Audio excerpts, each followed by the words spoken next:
આ વિશે આપણે વાત કરીશું હેલ્થ ગ્રંથમાં તીર્થેશ્વરી મહેતા સાહેબ। તીર્થેશ્વરી, આ થેરાપીનું નામ શું છે, ક્યાંથી શરૂ કરી અને તમને આ વિચાર ક્યારે આવ્યો? હકીકતમાં કાંસ્ય થેરાપી છે, કાંસ્ય થાળી ફૂટ મસાજ કહીએ છીએ આપણે એને।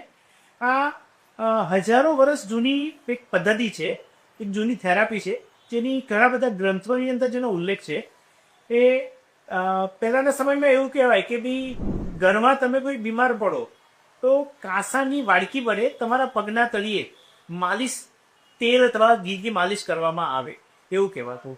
હવે આજકાલ જોઈએ તો બધા આ વાતને યાદ કરે છે કે ભાઈ અમારા ત્યાં આવું માલિશ કરતા હતા, પણ કોઈ બી એવા નથી આવતા કે ભાઈ અમે આજે પણ આ માલિશ કરીએ છીએ।